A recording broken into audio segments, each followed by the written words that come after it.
Welcome to another episode of the TDC podcast. In this episode, I spoke with Hamilton Morris, a scientific researcher and journalist who's most known for his series on Viceland, Hamilton's Pharmacopoeia. In that series, he goes into the science and the history of drugs in a way that is pretty rare, and he ends up covering them in a more scientific and factual way than you typically see, which is really great. Before getting into the episode, this is a listener-funded project, both the podcast and all the videos and the website material. So if you want to support and you feel like this project is worth continuing and growing, then donations are the best way to help out. You can donate through Patreon, PayPal, or Bitcoin. There's information about how to do so in the description, or you can just head over to thedrugclassroom.com/support. And another way to help out without donating is to leave a review, especially a positive review if you like the show, on iTunes, because that does help out the podcast. And of course, thank you to everybody who has already supported and continues to help out with TDC.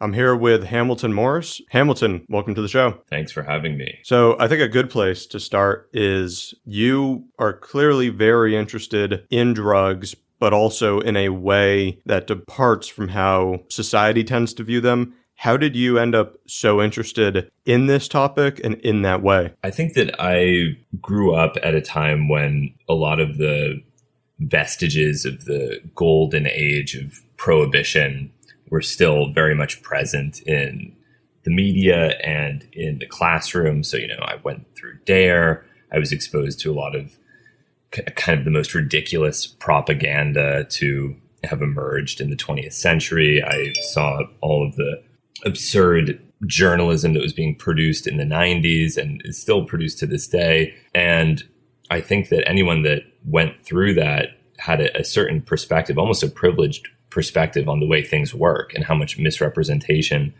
appears and how much manipulation is part of the way drugs are discussed in American culture. And once you take a step outside of that indoctrination, you realize that there's a lot more going on. There's a really rich history.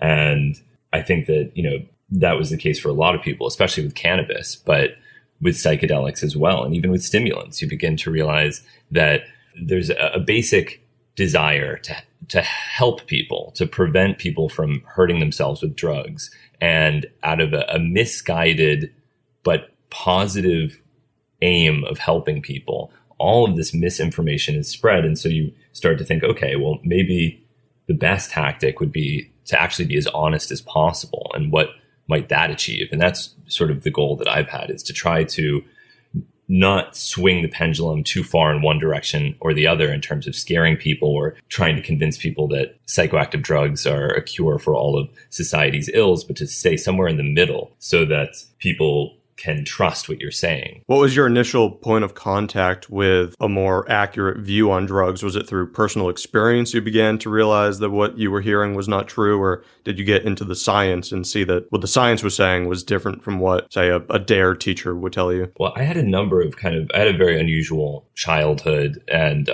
I grew up in Cambridge. A lot of my parents' friends were intellectuals, and I remember as a very young child, there was this a psychiatrist at Harvard named John Mack, who was sort of the foremost expert on alien abduction phenomenon. I don't know if you're familiar with him. Do you know about this guy? No, I'm not. He's a really interesting person. And he wrote a great book called Abduction in the 90s that sort of contextualized alien abduction phenomena in the same realm as religious experience and shamanic transformations, and kind of positioned it as part of this continuum of altered states of consciousness in humans. It's not about whether it exists or doesn't exist. His tactic was to sort of say that was an irrelevant diversion from the reality that people were having these experiences, and that they should be acknowledged whether or not they truly happened. Anyway, so this guy was simultaneously a highly credentialed academic, but a pretty weird guy and a family friend. And I remember him telling me as a young child that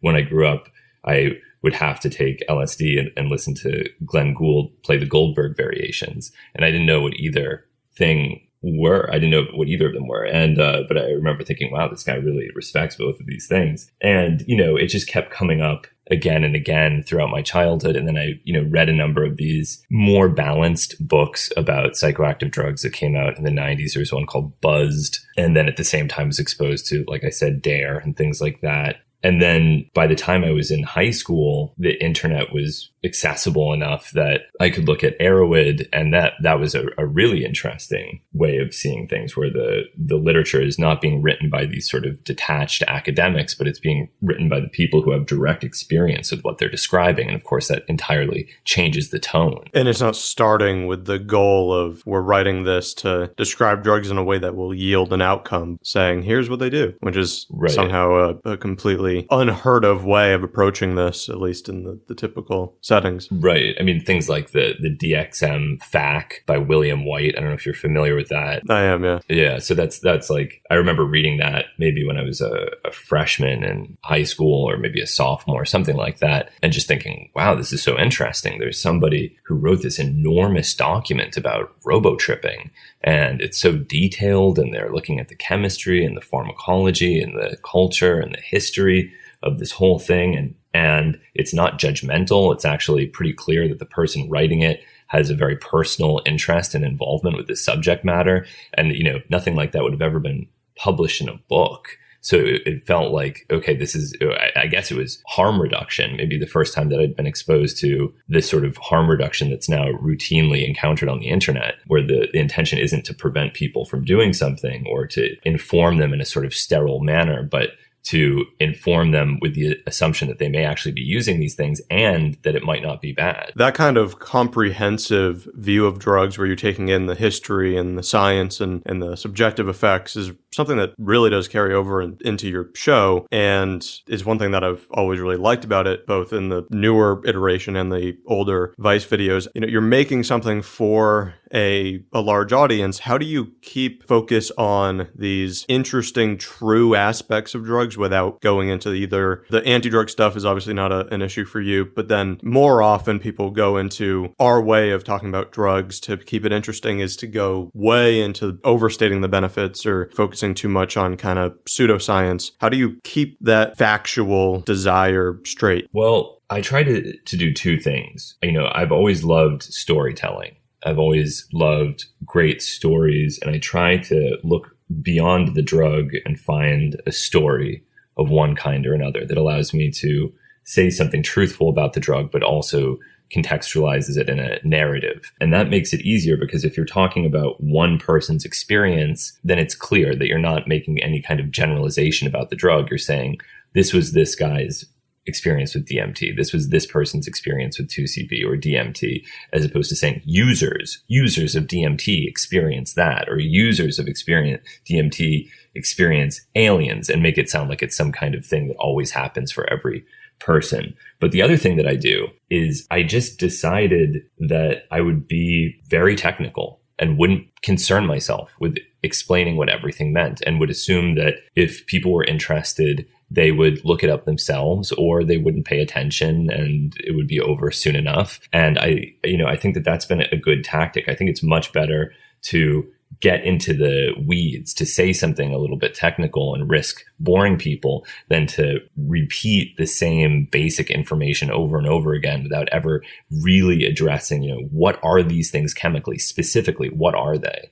What are they pharmacologically? What is their exact history? I really like to get into the specifics. Yeah, that's a good tactic, because I think a lot of people walk around, if you were to ask them, they know that drugs are chemicals, and they have you could view it through a medical lens, but the way that they are typically discussed is at a very different level and really devoid of science. And if you were to just approach it through a scientific lens, you would be thinking, okay, well, the chemical enters the body. What does it actually do? And you would start getting into pharmacology and toxicology, and you would come to different conclusions. It does seem like a really good way to break through that spell of almost treating drugs as some special thing that are simultaneously devoid of science and yet are chemicals that do something to the body. Yeah, and it's damaging the way that people have talked about the chemistry. They'll say, oh, methamphetamine is made from drain cleaner and cold medicine. And in some sense, maybe it's true on some very loose sense, but they're neglecting to acknowledge the exact function of those substances, and they don't recognize that just because something is used in a synthesis or in a reduction or whatever doesn't mean that it's necessarily in the final product. So it's sort of uninformed scaremongering that doesn't help anyone. Oh, and I've had the best comments in some of my videos with, people will say it has a benzene ring, and they'll start attaching the qualities of benzene to everything that has it. Or, it has a fluoro substitution. Well, you don't want to, be putting that in your body. Meanwhile, a bunch of medications have it. And of course, medicinal chemist knows not to view it that way. A lot of the people that you are showing this stuff to, they're not chemists. They probably just have maybe a high school level of chemistry and biology. So how do you say things without it being too complicated? I mean, you don't have enough time in an hour to explain the underlying concepts of chemistry and pharmacology that would allow somebody to know. So do you just kind of go with what you were saying, where some people will get it and other people, it'll be over soon enough? I mean, it's unfortunate that people couldn't grasp this better, because there's so many people interested in drugs but don't have the prerequisite knowledge to fully understand them. But I think that, what's really great about it is that this can serve as a motivator for people to learn that information. I can't even tell you how many emails I've received from people saying, oh, I was in a high school chemistry class and I thought chemistry was boring, but now I'm getting an A, or I've switched my major, now I'm studying chemistry. You made me interested in chemistry. It gets to the point that I almost feel as if there's been some sort of conspiracy against making chemistry interesting. And it's a shame, because it's one of the most fascinating subjects in the world. And there's no reason everyone shouldn't know at least a little bit about it. But it's such a powerful realm of knowledge that it's been sterilized in both high school and college education, because the fact of the matter is that it's dangerous knowledge. If you know too much, or you know the wrong things about chemistry, you're capable of making all sorts of drugs, you're capable of making all sorts of weapons, explosives, nerve agents, and on and on and on. And so those things are de-emphasized, partially because, the point of a college chemistry class shouldn't necessarily be how to make a nerve agent, but there's so much emphasis on mechanisms and the more sterile components that I think the rich history and the drama of chemistry, it's one of the most dramatic sciences, is lost, and people think of it as this very boring area. Yeah, I would imagine it's a bit like mathematics coming across as incredibly boring because it's so abstract, it's not applied. So you're learning rules of how this system works, but you can't see, well, how is this even relevant? But if you put it in the context, this is how medicine comes into the world, this is how we understand natural products and natural syntheses, well, that can be a bit more intriguing. It gives some reason for learning all this stuff. Yeah, absolutely. So I think the other thing is that people had this fear for a long time that if you talk about it, that you're committing a crime, that it's somehow illegal to talk about chemistry, when that is absolutely not the case. It is not illegal to interview someone about this sort of chemistry. There was an issue where they said they didn't want me saying exactly how to synthesize the drugs. And they wanted me to present the syntheses out of order, which I was unwilling to do. So, and when I say they, I mean the legal department advice. And so my compromise was to focus on the mechanisms, to focus on the electron flow, as opposed to the exact quantities of reagents and reaction times and reaction temperatures and things like that. Although, I think it should be relatively, well, I think most people could figure it out based on the diagrams that are presented. It probably wouldn't be a legal issue, but would it be like an issue with whatever networks Viceland is associated with, that maybe they don't want to be showing the full steps of a synthesis? I mean, I think the real thing is that people are afraid. It's not even really an issue. It's an optics issue. It's a problem that people just don't want to deal with it. And I had to come up against that a number of times. I was when I was advertising my TV show, I wanted to do a print campaign in the New York subway system that showed diagrams with the complete synthesis of MDMA, starting from sassafras, root bark oil, and saffrol, and going all the way to MDMA hydrochloride. And, at first they said, oh, you can't do that, or no one will understand, or it's going to cause a problem. And then it didn't cause a problem. The MTA approved it. Posters were written up in Adweek. It was really just completely fine, but there was a fear attached to it. And I think that that's something that you find all the time with psychoactive drugs, is it's people are self-censoring. They're policing themselves. They're so afraid to talk about this subject that they are unconsciously promoting a prohibitionist agenda. One thing I've noticed is Do you get the sense that people just love to think that drugs, negative or positive, are just capable of way more than they are? You have the normal scare tactics about drugs, but then you have people blaming the Nazis on methamphetamine or saying ISIS fighters, the reason that they're crazy is because of Captagon or things about PCP, for example. It's always drugs are usually doing, in reality, less than people think, but it's so fun to talk about them as these magical, powerful chemicals. Absolutely. Yeah, absolutely. It's really remarkable to me. I mean, there was a sort of craze that I noticed this year where everyone was talking about the enantiomers of ketamine. And this is not in a clinical setting. They're talking about the ketamine that they're getting on the street. And they would say, oh yeah, this is some S heavy ketamine. I can feel it. Oh, I can feel that this is predominantly S enantiomer ketamine. And of course, these people did not have polarimeters. They were not doing any kind of actual analysis to determine the stereochemistry of the ketamine that they were consuming, but they were projecting their own experiences onto this imagined stereochemistry. And it was so strange to me because it seemed as if all these people were completely unwilling to acknowledge the fact that they had any role in the experience. So if the ketamine had a more stimulating effect, maybe it was because of their mood or their attitude or what meals they'd had or, any number of factors having to do with them and not the drug, but they're immediately willing to project everything that happens exclusively into the drug. It's as if the concept of set and setting, which are absolutely foundational in understanding psychoactive drugs, have disappeared from people's interpretation of these drug experiences. I see the same thing with this sort of mystical projection onto imagined polymorphs of drugs. So people will say like, oh, this LSD is this polymorph or that polymorph, and this or that polymorph accounts for this sort of experience. Or, you hear people talking about different types of LSD crystal having different types of effects. And first of all, this is always happening in a sort of analytical vacuum. No one is ever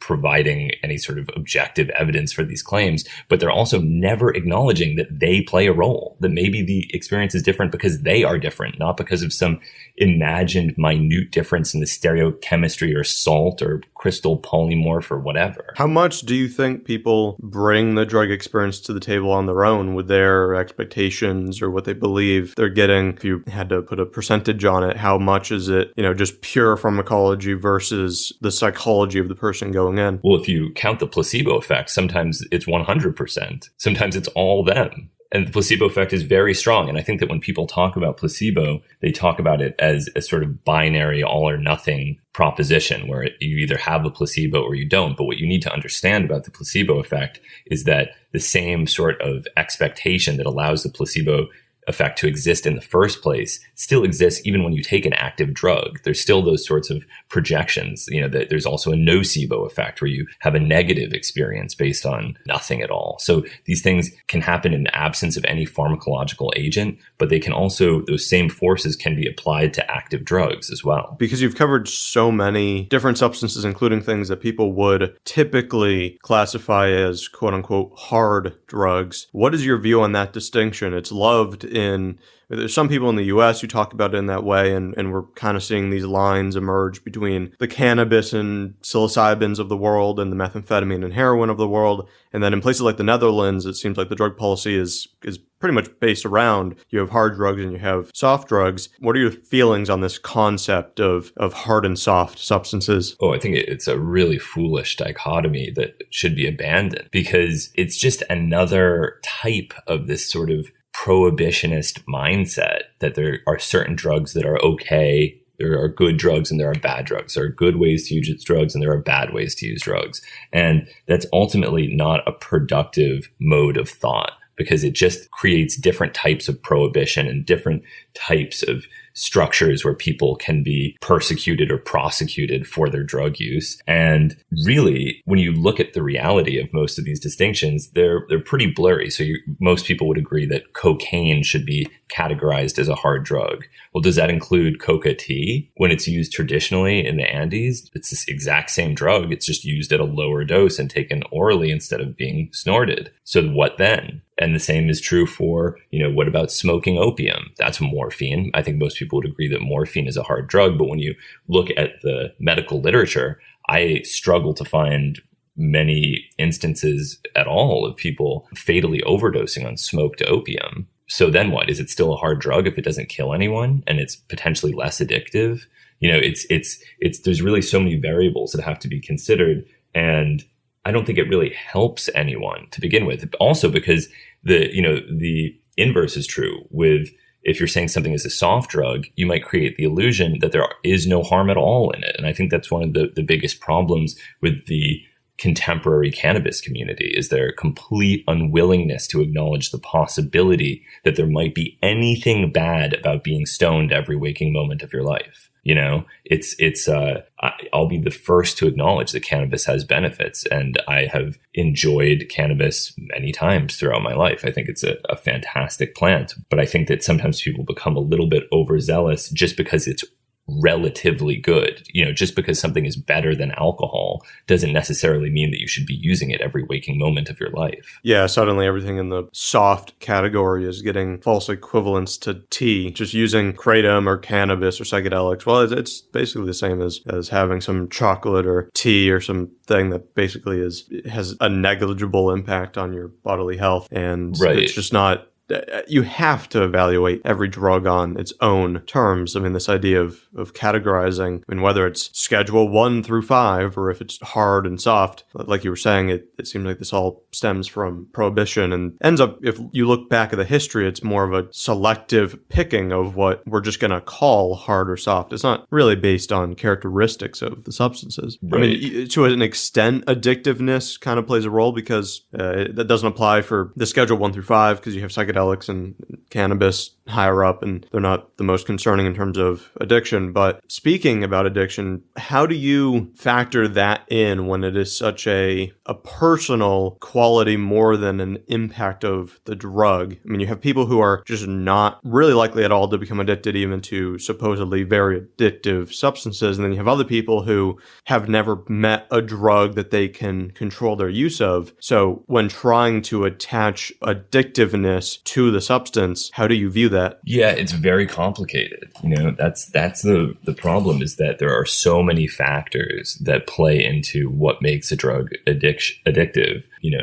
Price, accessibility, legality, of course, the pharmacology and chemistry of the drug. And you could go on and on and on.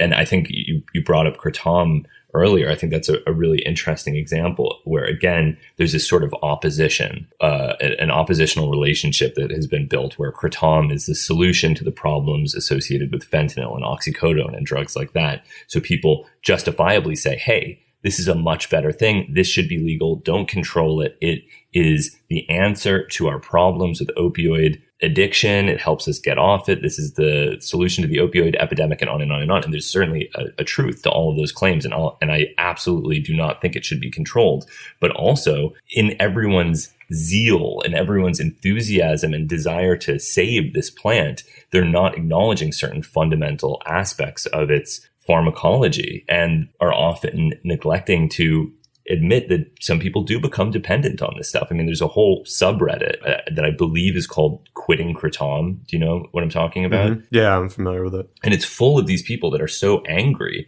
at the media, who feel almost betrayed by the media because they're saying, the opposite. They're saying everyone is saying this stuff is so great, and I became addicted to it because I never hear anything but how it's the solution for all of mankind's opioid related problems. And then I became addicted to it myself. Why didn't anyone tell me that this stuff is so addictive? And I remember looking at that and thinking, we're in a complicated situation because there's a political element to all of this that has to be acknowledged. I, of course, was aware that people became addicted to kratom when I made my documentary about it. But there was part of me that really felt that tension of, is that the priority to get into that right now? Or is the priority to emphasize what's positive about this plant because it's in a very precarious political situation? And that's not an easy decision to make because, like I said at the beginning of the podcast, I want to be as honest as possible. I don't want to neglect to say something negative about a plant because it would be politically unfavorable, in the same way that I wouldn't want to neglect to say something positive about a plant or a drug or a chemical. So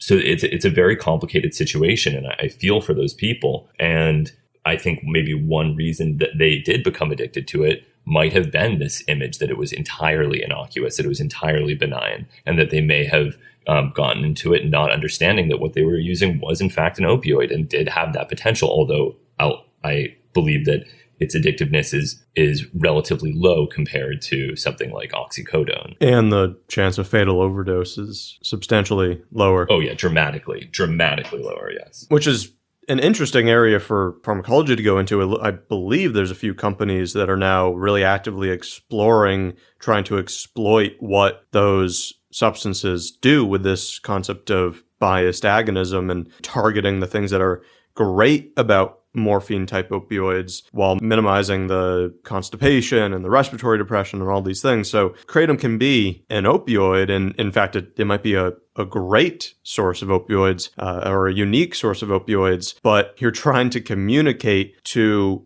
say, politicians who do not understand nuance in this area that a drug should be deserving of legal status, while recognizing, yeah, there are some harms. You start feeling like if you give any ground and say there's any downsides or any addictiveness, that's enough to just, seal the fate of kratom and it will be illicit, which is really unfortunate because, like you were saying, even as somebody trying to present just the facts, you start realizing that what you say can have a political impact, and you're not talking to people who read scientific studies. Yeah, it's very complicated. It's a very complicated situation. And of course, we shouldn't even be in a place where one person overdosing or one journalist saying something positive or negative about a drug could have such enormous implications for drug policy. I mean, that in and of itself is a huge problem, that everything has become so precarious.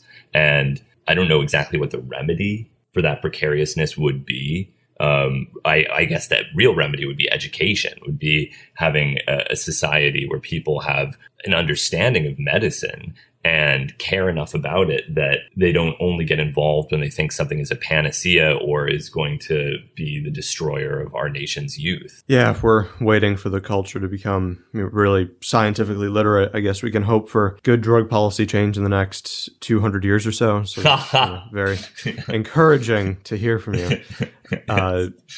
One thing that you did cover, I think a while ago at this point, was the issue, and it's become less of an issue, of 25I NBOME. And it's not the only psychedelic where you see this. Also, Bromo Dragonfly comes to mind. Why do you think drugs, which as far as we know are primarily functioning like other psychedelics, can have such abysmal safety profiles in comparison to, like, you can take 50 times the active dose of LSD and you can see a couple case reports through the literature, mainly from so many decades ago that they might not be legitimate. They could have been just misunderstood. But for the most part, it looks like you can take 50 times the dose of LSD and not run into losing a limb from ischemia. Whereas you take 3 times the dose of 25I and you might be having seizures, or Bromo Dragonfly, you might be having, your foot is no longer receiving good blood flow. What is going on here, if you have any clue? Right. And again, I think it would be a mistake to reduce this to pure pharmacology or pure chemistry, because one of the real question is, well, why are people using so much of these potent drugs? Yes, it's absolutely true that the N-benzyl phenethylamines and some of these dibenzofuran type or benzodifuran, if you prefer, type compounds are potent vasoconstrictors and are more likely to produce a serotonin syndrome and have various negative effects for the user. But with neither Bromo Dragonfly nor any of the N-benzyl phenethylamines, you encounter those sorts of effects at low doses or medium doses or reasonable doses. You really only start to see that in overdose. And so the question is, I agree with you that these are less safe in overdose. That's pretty clear.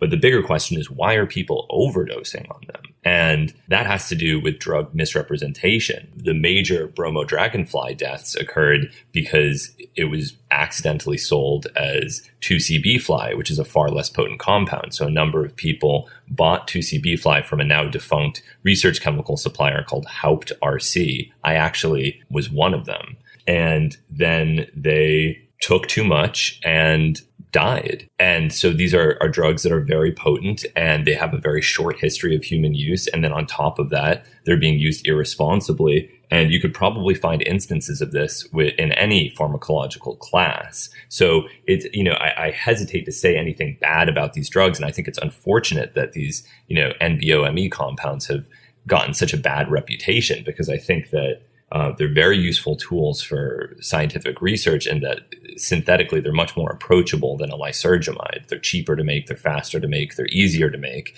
They have a lot of desirable features pharmacologically. Some of them are pretty darn selective for 5-HT2A.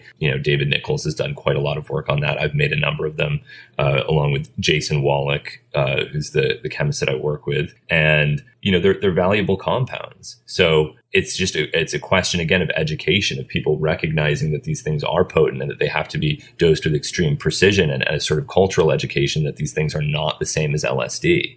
A lot of the negative experiences came from people ordering these things from China, where they're very inexpensive, then laying them on blotter and presenting them as LSD. And because LSD is so safe, it makes other things less safe, because it raises the bar. It gives people this impression that all psychedelics must be safe at 50 times the desirable dose. Well, I guess in that case, it's almost unfortunate that LSD is so safe, because it creates a standard that almost no other drug can live up to. Like, we have these handful of drugs like THC and LSD that, for whatever reason, are insanely potent drugs that are very bad at killing people.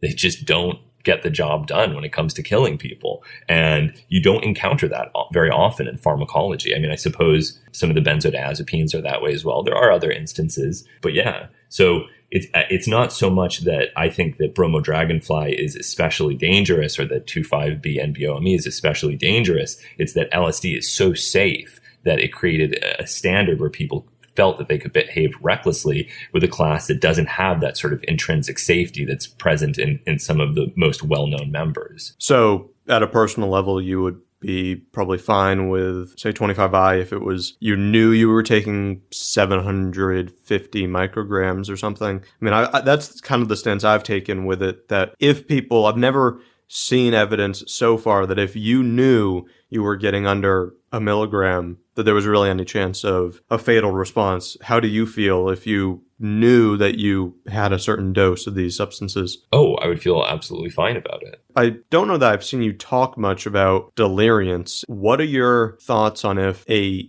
psychological experience like that is ever healthy or interesting, or if it ever makes sense to take something that is inducing that state? Right. Yeah. I mean, if you read the reports of various deliriant plants and chemicals, I think it's some of the most interesting drug writing that you'll ever encounter. Some of these reports are hilarious and frightening and bizarre. And on that level, it's pretty clear that, yeah, psychologically, these things can do amazing things. Of course, there's, reports of people doing things like cutting off their tongue and their penis, or doing extremely dangerous things. So not a good Sunday afternoon. For most people, that would not be desirable. I don't know. I guess it depends on what you're into. But, like all of these things, it sort of boils down to how curious you are and how risk averse you are and how interested you are in all of this, because there's a potentially infinite number of drugs to try in a large number of different pharmacological classes, and some are riskier than others. And we all have to draw the line somewhere, or most people do.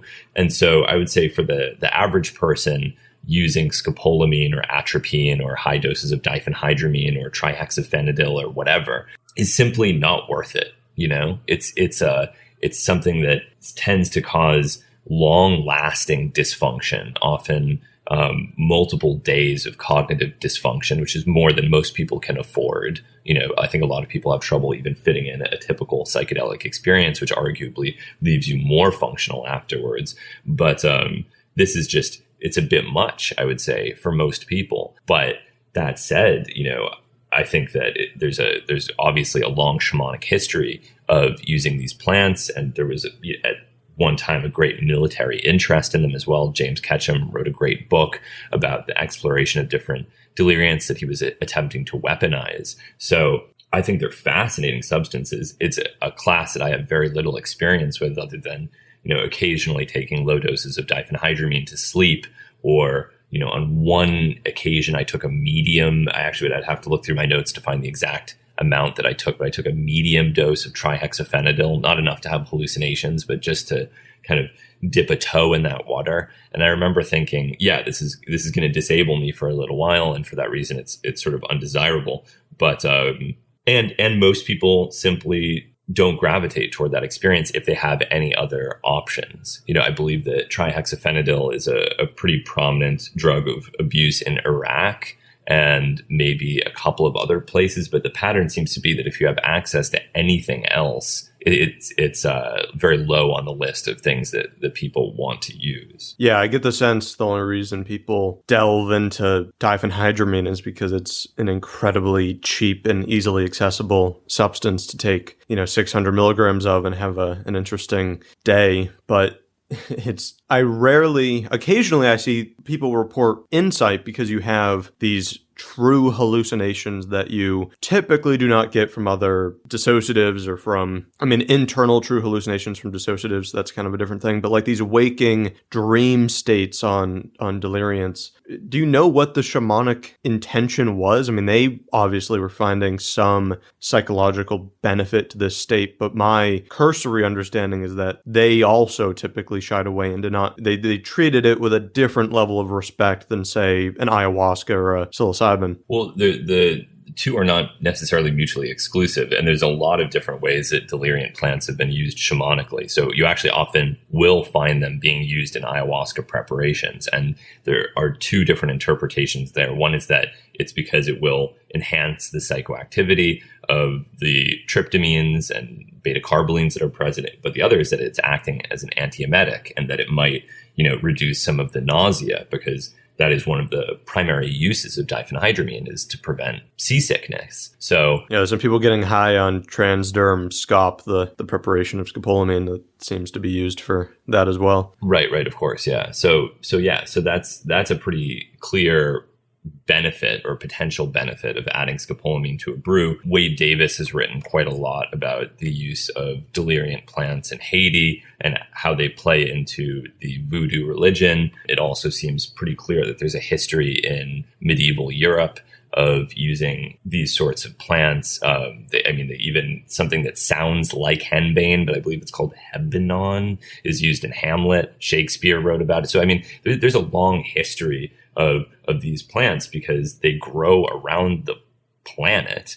There's delirium plants growing on the sidewalk outside my apartment. They grow all over New York. They grow almost everywhere you go, and they're really, really strong. So cultures all over the world have integrated them into their medicinal plant practices, even though it seems clear that when better options are available, people typically tend to gravitate toward those. Do you find it hard to figure out what the history of these plants is, especially in Europe, because so much of it has been tainted by descriptions of witches, and we know practices like that were real, but could have been so distorted by outside observers? Or the same applies to people going to South America from Europe and hundreds of years ago and describing these ceremonies, but perhaps giving a false impression of them. Is it kind of hard? I don't know how much primary literature there is from the people who were actually taking them for us to know, but I also haven't looked into it a ton. Yeah, it's extremely hard. Most of my research is focused on the 20th century. And when I recognize how difficult it is to learn about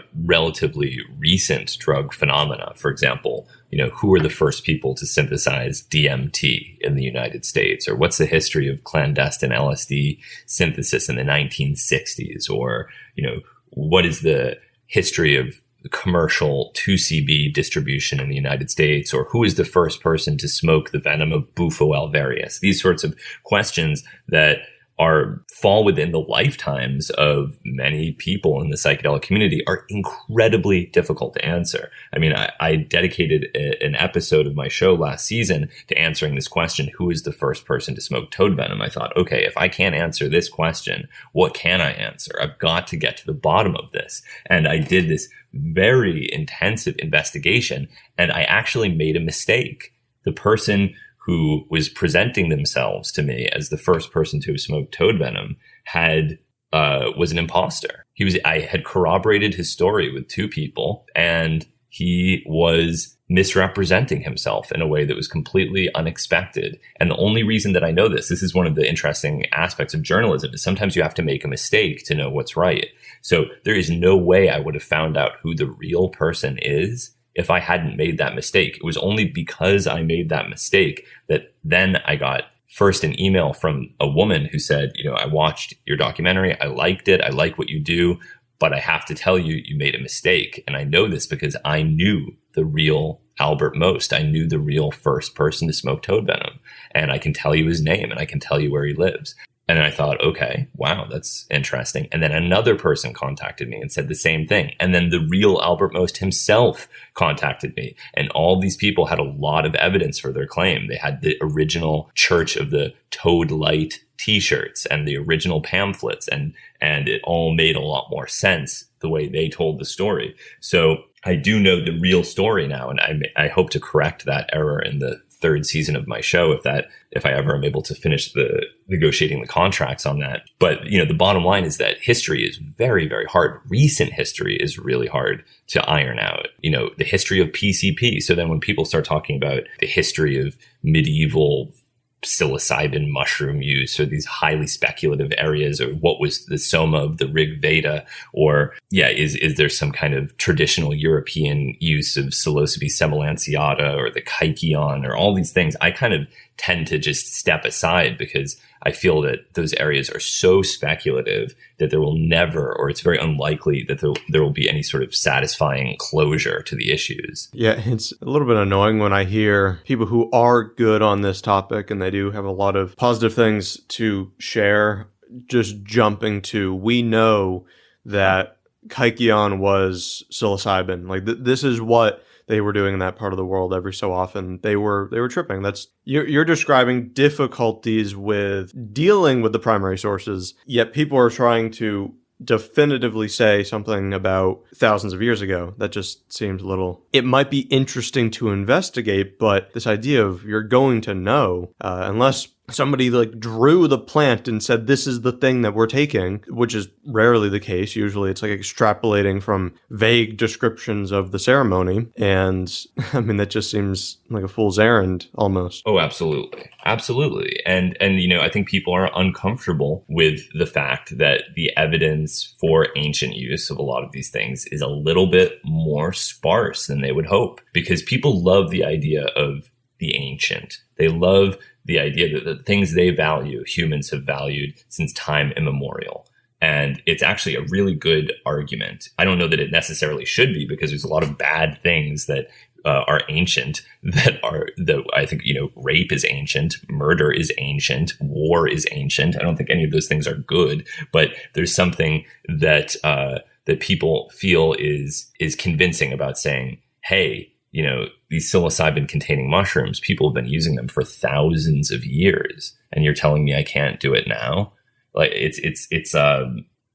It's one reason, actually, outside of just finding the anthropological elements of it interesting. It's one reason I often emphasize indigenous cultures, is because I think there's a sort of rhetorical value on my TV show because I note that this is very convincing. It's a fact. People find it very convincing when they see that a traditional society that has some perceived history is interested in these things. They take it more seriously than they do if it's just some guy in California who says LSD means a lot to me. That's not enough. But if you see someone who comes from a different culture and it's perceived to be ancient, then people really listen. It's a I don't know exactly why, but it seems to be a psychological fact. I mean, I've observed it countless times. There is a mystique and power that comes with knowing that, this is a core part of a culture and has been proven useful for hundreds of years, as opposed to this is a thing that, Merck synthesized 20 years ago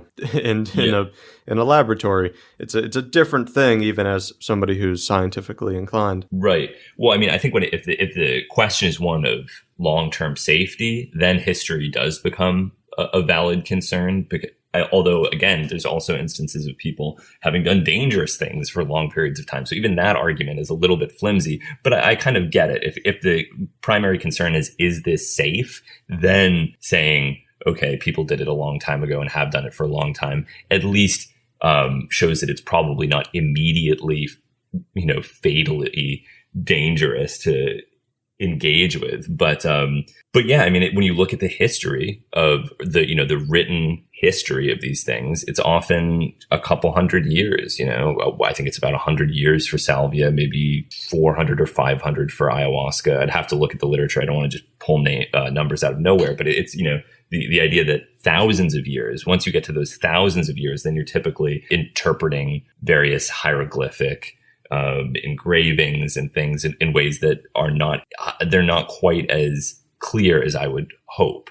If you have an ancient engraving of someone holding a cactus, what does that mean? Well, it means that it's an image of someone holding a cactus. And anything that you say beyond that is a projection of your own values onto the image. You have to be very careful about that. It doesn't mean the cactus was their god. Doesn't mean the cactus was their god. Doesn't mean that it could mean a number of things. I mean, if I had to guess, yeah, probably it would make sense to me that ancient people would value mescaline. It makes a lot of sense. And it's clear that, at least in terms of some of the archaeological evidence that has been found around the Rio Grande River, that there are in certain areas very old traditions. You just have to be careful here with having evidence-based thinking. That's all that I'm saying. I'm not suggesting that people haven't. I'm just saying that the evidence that these are globally distributed ancient religions and that people all over were using ayahuasca for thousands of years, that the evidence isn't quite as strong as you might hope, or even that, Native American peyote use is ancient. That's another misconception that a lot of people have, where if you're talking about the area around the Rio Grande River, yes, it probably is very old. But as soon as you start going north, you're talking about things that, the Native American church wasn't founded until 1918. And for it to have spread further north, I mean, I think that's often didn't emerge until maybe in the 50s or 60s. So it's newer than people recognize, but that doesn't mean that it's any more or less valid. That's sort of the other reason that I want to step away from this idea that ancient has to equal good. If a group on the up north in the United States of Native Americans finds benefit in peyote and it finds that it helps them reduce problematic drinking, then it doesn't matter to me if they have a tradition doing it or not. It's still having a benefit, and that's what's important. And yeah, so I just want people to be reasonable when they talk about these things. If the issue is just a toxicological one, then sure, yeah, tradition is important. But if it's a moral one, I don't think tradition is half as important as people think it is. The idea that if something is old, then it has a greater validity seems, it's practically enshrined in law, like with religious freedom stuff. If you, in theory, could invent my church of methamphetamine today, and I don't think I'm going to get exemption, but if you can couch ayahuasca in some lineage of a blend of shamanism from another country mixed with Christianity that everybody agrees is a legitimate religion, then it becomes a legitimate thing. But there probably is no true religion that's going to come out of methamphetamine, but this idea that ancient equals real seems very common. It does just seem like picking and choosing what you want to call real or legitimate, at least in the case of religious uses of these drugs. Right. And the one reason that I even care about this is I've recently been spending a lot of time reading about Arthur Klepps and the Neo-American Church and a number of these other psychedelic religions that were started in the 1960s in the United States. And I've been going through the court transcripts of some of these cases, and it's really absurd and bizarre to see these, prosecutors and DAs saying, how do I know this is real? How do I know this is sincere? How do I know that you're not just trying to get high?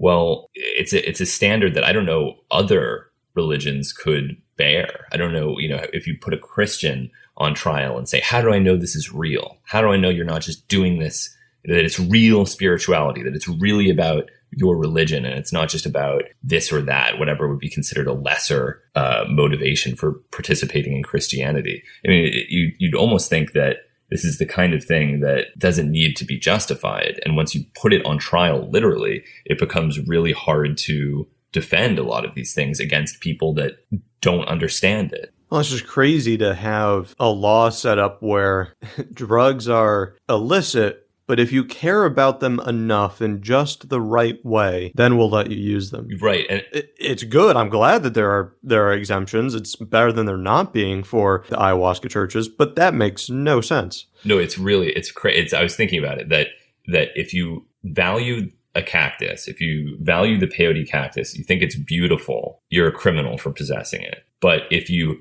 have supernatural beliefs about the cactus, then that is legal under certain conditions depending on your race. That is the literal state of affairs in the United States right now. Very bizarre. Only certain races who have supernatural beliefs about a cactus are allowed to possess it. Since there are still cultures that have historically taken psychoactive substances, especially psychedelics, do you know of any instances where modern psychedelics have been adopted by those cultures? The only thing that comes to mind for me, and I think I saw a comment from you that cast doubt on it, though I might be wrong, is in South Africa with 2CB. There was a story of 2CB being adopted by people who had kind of moved into the city and away from their traditional culture and were no longer using whatever traditional drug and had switched to 2CB. Is that story legit, if you know? And is there any example of that taking place? That story is not legit. And I know that it's not legit because I actually traveled to King Williamstown, South Africa, specifically to investigate it and track down the anthropologist whose name is Manton Hurst, who is responsible for propagating that story, went to his house, spent an evening with him talking to him about it. And it was I like Manton Hurst a lot, but that was a cynical misrepresentation of the facts. It was a company that was selling 2CB. And again, back to what I was saying earlier, they knew that if there was a traditional connection to this drug, that it would be easier to sell it legally. This is the case in a lot of different countries. If you can show that there's a drug that has a use among the indigenous population, then people are less likely to criminalize it because they don't want to be perceived as openly persecuting people who they probably persecuted endlessly and continue to persecute. But I guess they try to, at least for the sake of optics, politically try to minimize it. So the idea was that if we can make an argument that 2CB has a traditional use among Xhosa healers in South Africa, then maybe we can sell this stuff legally. So they hired this anthropologist to make a fake case that Xhosa healers were using 2CB and created this sort of fake pseudo-anthropological analysis that ultimately did not work. 2CB was made illegal in South Africa and the whole thing disintegrated. And the reason that I was so interested in this is because I love that I'm very interested in the synthetic natural dichotomy and how important it is to people, even though as far as I'm concerned, it's basically illusory. But, and I thought this was such an interesting instance of a traditional group of healers who were using a synthetic drug. And I wanted to learn more about it. I was very disappointed to find that the whole thing was fake. So in answer to your question, there are not many examples that I'm aware of at all. There's the classic example of Albert Hoffman giving Maria Sabina synthetic psilocybin that he had synthesized, and her saying that the effect was essentially indistinguishable from that of the mushrooms that she used in her ceremonies. But other than that, there's really not a lot. And I think part of it has to do with the fact that it could be considered anthropologically irresponsible to introduce an indigenous group to new drugs of any kind. I think that that's just something that most anthropologists would shy away from. In that period of having a company in Europe that was selling a psychoactive drug in the way and marketing 2CB like it was, that does not occur very often and would not occur in 2018. I can't think of a country where that kind of marketing would exist for, a sexual enhancer that, take 2 doses and then you'll have psychedelia. That does not tend to come up frequently. So even the ability to manufacture these drugs and introduce them, it doesn't, that's a unique context. I couldn't think of a time when a drug that would easily get adopted unless, it just happened to be popular in the local recreational community and somehow there was some blending. But the 2CB example was pretty unique for a few reasons. And I feel Right. duped. I mean, I repeated that claim when I covered 2CB. Oh, of course. Everyone does. Yeah, no, everyone does. And really, the only reason that I know is because I went to King Williamstown to interview this anthropologist. Otherwise, I would think the same thing everyone else thinks, because that's what the record suggests.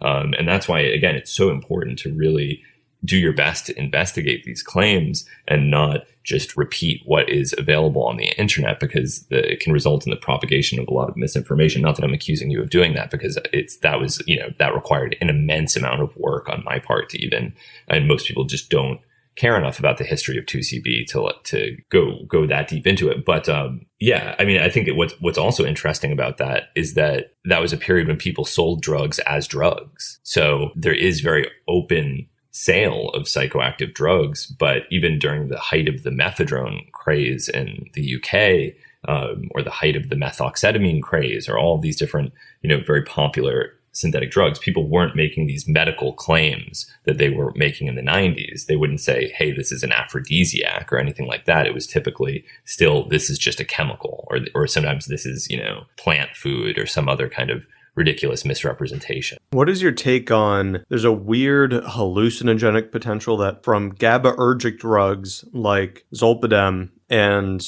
some people do take them specifically for that purpose at, say, 8 times the sleeping dose. Have you had any experience with this? And what do you think about that state? It's a weird mix of like deliriant and psychedelic effects. And you wouldn't, from the pharmacology, expect a GABAergic to do what it's doing. Yeah. And if you look through the literature, there isn't really a good explanation for GABA mediated hallucinations or GABAergic neuron mediated hallucinations. There are a number of drugs that exhibit this effect. Zolpidem, like you said, is one. Muscimol is another. Gaboxidol is a third. And then there's also scattered reports of halcyon and some other benzodiazepines also inducing hallucinations, or midazolam would be another example. But it seems that the most prominent examples are zolpidem, muscimol, and gaboxidol, all three of which are capable of producing very profound states of hallucinogenic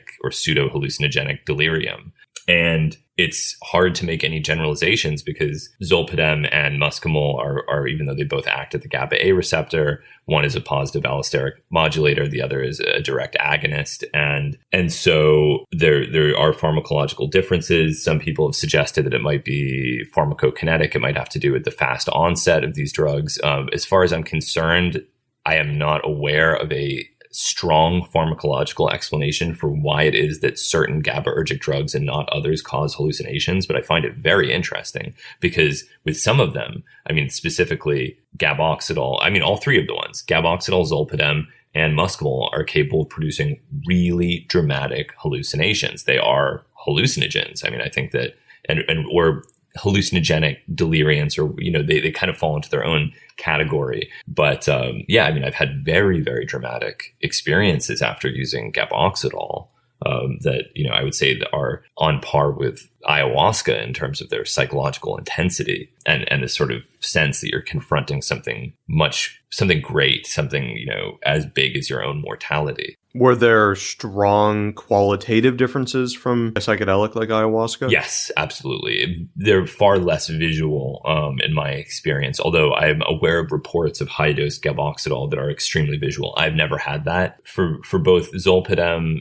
and muscimol and gaboxidol, my experience is that the visual hallucinations or pseudo-hallucinations tend to be more of a sort of rippling, waving type effects, or blurring or bleeding type effects, as opposed to, geometric patterns or color enhancement, or that sort of thing that's more closely associated with the classical serotonergic psychedelics. If I'm not mistaken, your first significant psychoactive drug was salvia. Is that right? Yeah, absolutely. Yeah. For me, I've only had one full experience on salvia. I've had kind of a number of smaller experiences, but the one full experience was one of the most psychologically interesting things I've experienced, and especially this quality that a lot of people report of a transference of consciousness to, I guess, an imagined other person or an inanimate object. Did you ever experience that? And what do you make of that very unique quality? Because there's some, just like ayahuasca experiences often have, or DMT experiences often have some similar qualities, salvia does as well. And you have things like the transference of consciousness, or there's a quality of becoming something else. I don't know if you ever experienced that. I don't know that I've experienced that specifically. I've certainly experienced these sort of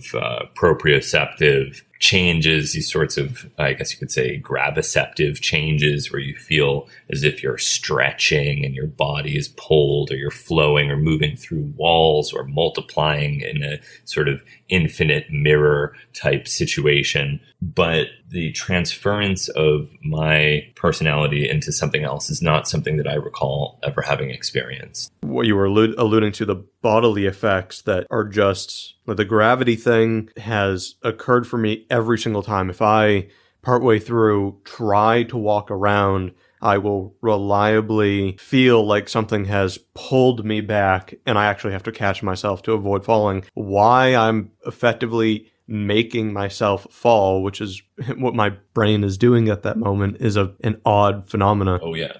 It's very strange. And it gives you, just a basic appreciation of all these factors that go into our daily experience that we don't consider, like the experience of gravity's downward pull, or, the experience of discontinuity between ourselves and the objects that we engage with in our daily lives. All these things are somewhat mutable, and with the appropriate pharmacological changes can dissolve, and then it's only once they've dissolved that you realize that you take them all for granted. Of course, you take the sense of gravity's pull for granted, but as soon as it's changed, you realize, wow, that was a big force in my life that I never even thought about. Based on some of the things you've covered in videos and also published in, I think you published with Jason Wallach about dissociatives, are they the class you're most interested in, or do you just have a particular fondness for them? I have a fondness for them partially because they're misunderstood, partially because they are Jason Wallach's focus of study, and his lab is very much oriented toward research on those compounds. So it's a mutual interest that we have. But yeah, I think that they are a drug that even, especially PCP, is a drug that even among drug users is maligned. Even people that accept that most of the information that is propagated about psychoactive drugs is one form of propaganda or another, those people will still often believe that PCP is some intrinsically maddening, dangerous, evil substance that must be avoided at all costs. And it even reached the point that it was an explanation for any negative experience people had with any drug. So if they got high and they didn't have a good time, they'd say, oh, there was PCP in this. Oh, I get that comment at least once a day. Yeah. I don't know if that has ever occurred, but there are so many people that believe it. But that's, again, it's almost like that thing that I was talking about earlier where people project their experience onto a salt or a polymorph or an enantiomer. It's the same kind of idea. Instead of saying, I didn't enjoy this, they say, I didn't enjoy the PCP that I am projecting into the joint that I smoked. And that is what's responsible for my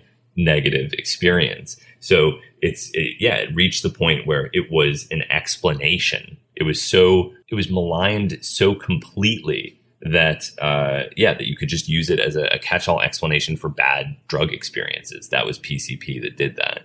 And I think it's amazing that it reached that point when this is a drug that, when used responsibly, doesn't seem to do that at all for most people. When you actually measure the dose and use it in an appropriate environment, no, it doesn't seem to have an increased propensity for violence or anything like that. And there even have been scientific studies published where they really look at PCP to see if it is responsible for an increased number of violent crimes. And it isn't. Alcohol might be, but PCP isn't. And then once a certain bias becomes widespread enough in a culture, then people aren't even giving the drug a fair chance in the first place. It's like the nocebo, or it's like what I was saying earlier, that people talk about the placebo effect and active psychoactive substances as if there is no interplay between these two types of experiences. But if somebody tells you that something is poisonous and makes you psychotic and murderous and cannibalistic and filled with delirious rage, and then you use it, I suppose you're going to be that much more inclined to have a negative experience. Do you think those crazy experiences, whether it's PCP or more recently some of the substituted cathinones, do you think those crazy, the guy was shot or tased and was unaffected, or was, assaulting people or clawing at somebody else's face, these kinds of crazy things, do you think they are just totally misunderstood and might just be some psychological problem that the person is having, or they're clearly not the common response to substances, but do you think substances, there's certain ones that ever sometimes lead to these effectively psychotic breaks that are outburst-like and violent? Oh, absolutely. It does happen. But again, I think there's a degree of misinterpretation that is responsible for this. So suppose there's a guy, he's taken too much PCP, he's stripped naked, and he's walking down the street. This person is delirious, they're confused, and they're immune to pain. And then people respond to this by shooting them with tasers, spraying them with pepper spray, maybe even shooting them with a gun. And they conclude this guy is superhuman. He's got so much strength that nothing can stop him. Well, the reality of the situation is that he's consumed a very powerful anesthetic, and indeed he cannot feel pain. That is correct. But it's not because he's superhuman. It's because he's taken an anesthetic that blocks pain sensation. And so you can't attempt to subdue them with pain-based interventions very effectively. It's much more probably a more effective tactic to try to calm them down and not shoot them, not tase them. Actually, there was a very famous case. I don't know if you're familiar with it, but a chemist named Ronald Burkholder. Do you know this story? No. There's a great documentary made about him that I can't remember the name of it off the top of my head. It's a name like Lethal Justice or something like that. If you type in Ronald Burkholder documentary, I think you'll be able to find it. But he was a chemist who was synthesizing the pyrrolidine derivative of PCP. It's PCPR, or rather PCPY, excuse me. And he took too much, freaked out, stripped nude, as people tend to do for reasons that are not fully understood, and walked into traffic in LA and was fatally shot by police officers. And this guy was, by all accounts, a very nerdy, thin kind of chemist type, not a threatening, muscle-bound monster who is going to hurt anyone. And this was so widely debated in the media that it is considered one of the events that's responsible for police officers carrying non-lethal incapacitating agents like tasers and pepper spray. So this played like a big a in the way that policing functioned in the United States. And I think police were really afraid. You know, you also have to think about this from an empathetic perspective with police officers. I know everyone loves to hate the police, and they have caused a lot of problems in the world of drugs, but they're human beings and they were afraid. They're hearing all of these reports that there's a drug that people are using that causes superhuman strength, immunity to pain, psychosis, and they're and then, on top of that, they're propagating these dubious claims that people on PCP are capable of tearing handcuffs open or ripping police car doors off their hinges and things like that. And they were even selling specialized nets for catching people who had used PCP. PCP nets. That's great. Yes. There's a great book. The last name of the author is Oglesby that contains a lot of that information that I just described. And it's called it has a very generic name, like angel dust, something or other. Angel dust drug of craziness, something of that. But so anyway, people were really afraid and they didn't know what to do. And so they would kill someone if they saw that they were on PCP because they really thought that their lives were in danger and it was the only responsible thing to do. It's a very complicated situation. Well, and at the very least, you are a police officer, you're not a therapist, and you're looking at somebody who is naked, crazed, and incoherent. That is a bit discomforting, regardless of even the myths surrounding the drug that you think they may be on. That is a hard thing to control. And you were saying it might be more useful to talk them down. But I was wondering, do you think it's as amenable, those dissociative states, to talking down? Because we know with psychedelics, people can be really out there and be brought back through talking, but dissociatives, from personal experience and from a lot of research, the state you're in can be a lot harder to control. You're more disconnected in some ways from reality. Do you think it works to yes, slowly bring somebody back? It's a problem. And maybe the PCP user net that I just made fun of isn't as bad an idea as it sounds. Maybe the best solution is to just throw a fishing net over someone and let them calm down for a little while, or, just so you can.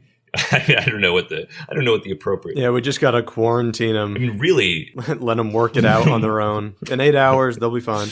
Or it's a tricky situation, and I think that on both sides, people don't have a lot of empathy. So in the drug community, people don't have a lot of empathy for law enforcement because they have done such a bad job. And law enforcement doesn't have a lot of empathy for the drug community because in many instances, they have been irresponsible and have caused enormous numbers of problems. And you really have to try your best to see it from each side's perspective. The ideal situation is that people behave responsibly so that law enforcement don't have to be afraid of drug-induced psychosis. And it's not as big an issue as people think it is, but it would also be dishonest to say that it never occurs. In the way that it's typically confronted, you can just, at least I know with psychedelics from reading some of these cases, it's so clear that the confrontation, even though it's not really the police officer's fault, is the thing that is making it way worse, because somebody's confused and then you're in a commanding way telling somebody to put their hands behind their back, or you're trying to handcuff them. If you're on a psychedelic and you're confused, or dissociative and you're confused, that's going to get pretty tricky pretty fast. And there's these situations that it's just people that are initially confronting the scene are not equipped to understand what's going on. And I saw a lot of concern like this with the excited delirium thing from cathinones. It's probably died down at this point. It was more of a topic with alpha PVP when that was still popular. I don't know that it's still talked about as much, but it's a similar thing. I mean, if you are having stimulant psychosis, you're not necessarily going to be violent, but if you have police officers trying to control you, then it just goes, all over the place, especially with, I think a lot of these drug experiences, when they go bad, are partially affected by the culture. I mean, people get confused, and because there's some latent part of them that is, or dormant part of them that has grown up in a culture where drugs are illicit, they are something you're not supposed to be doing, they are potentially dangerous. I think some of that, and then you have the legal aspect, people getting freaked out about, I might get in trouble for this. Which is huge. I think that contributes to the psychological state more than if you're in South America and you're taking ayahuasca in a traditional setting. It's a psychoactive drug, but I don't know that your mind goes to concerns about police or goes to concerns about physical safety, because it's just not how drugs are talked about around you, unlike in the US. Yeah, and that's huge. That is really huge, because I have actually 3 different friends who have called the police while they were freaking out on a psychedelic. And that's a really weird and scary situation to be in, where you perceive, at least you think, that you're in the midst of a medical emergency. That's one of the powerful things about psychedelics, is that even though they're typically quite safe, they're very good at giving you the impression that you're dying. That's one of the things that makes them so powerful, is that they really, at high doses, can reliably give you a sensation that you're dying. And it's often that very sensation that, in my experience, is responsible for their therapeutic effect, is feeling that moment of confrontation with the sensation of approaching death and coming to terms with it, and then being stronger in the wake of it. But anyway, sometimes that feeling is too strong and lasts too long. And also sometimes you really might be dying. So for 3 of my friends over the years, they have called the police on themselves in the midst of a psychedelic experience. And in one of the instances, they happened to be operating a drug lab, and the police were called to their drug lab and it caused an enormous mess for them. But, this is the last thing that you should be thinking about is, am I going to be criminally charged when I'm in the midst of a medical emergency? He happened to live in another country that has more civilized laws and had an amnesty law that prevented him from being prosecuted for the materials that they found during the call for an ambulance. But still, that's the last thing you should be thinking about when you're in trouble is, I'm in medical trouble, or I at least think that I'm in medical trouble. Am I going to go to prison as a result of seeking treatment? That's a horrible thought. Probably not going to make your situation ever better when you get the police involved in your negative drug experience. That's not a great thing. But yeah, that does speak to this underlying feeling of, and I've experienced it occasionally on psychedelics, where I can tell there's some, even though I've never had the anti-drug position that was being taught, it is still somewhere in there in the back of my mind that, oh my God, I could die from this, even though the chances are incredibly low. And I'm practically convinced that I've often worn a heart rate monitor if I'm on a substance, and I'm convinced that with psychedelics that can be a big issue, because I have freaked myself out by looking at it and seeing, oh my God, it's 105, there's something wrong. There's no reason to be concerned about 105 heart rate. But that psychedelic state is somehow turning a simple thing into a massive problem. And that seems to be how a lot of bad trips, or so-called bad trips, start, is a bit of confusion about a little thing, and it just falls apart. That's part of why it's probably such a different experience when you have some kind of guide that you trust who is there to help you, as opposed to navigating this on your own, because sometimes all you need to practically ensure okay drug experiences or psychedelic experiences is just reassurance. And it's hard to reassure yourself when you're in those states that things will probably be okay. There's like one death that's ever been reported, and you're probably not going to be the second. Yes. Yeah. But when you're in it, you're always going to be the second. And that can be a problem. With this rise of research chemicals over the past decade or two, do you think it's been a net positive or a net negative, all things considered? And kind of embedded within that question, are there any substances that have come along which look like may one day be preferred drugs to the substances people have classically taken? Yeah. Because they're often kind of just viewed as like crude replacements for what people really want. But from my experience, there's some that have come along and they're improvements and might have some great uses. Yeah, this is a question that I think about a lot, because I think that the gray market is, again, even among drug users, often considered a bad thing. And if only we could decriminalize the traditional drugs, then people wouldn't be fooling around with 5-MAPB or JWH18 or 2,5-CNBOME or whatever. And there is something to be said for that claim. And I actually fundamentally agree with it. I think that most of these more unusual emerging compounds are undesirable to most users, with the exception of a small fringe of, you could call them psychonauts, people that are very interested in exploring unknown or relatively unknown psychoactive drugs. That said, I think that we've learned a huge amount, specifically with the synthetic cannabinoids. Again, this is viewed as something very, very negative. Well, I think it's amazing what we've learned. I mean, you could write, okay, here's a way of thinking about it. Like, how much does it cost for a pharmaceutical company to introduce a new drug to the market? I've heard estimates that it's somewhere around $2.7 billion to introduce a new drug. Mm-hmm. So partly because there's so many failures. And Of course. Yeah, there's a lot of factors to consider, but let's just say 2.7 billion is maybe the average cost, according to some estimates, to introduce a new drug. How much does it cost to get a drug to the point that one human being is trying it and you're just learning anything about what this does in humans? Let's say conservatively $1 million. Conservatively.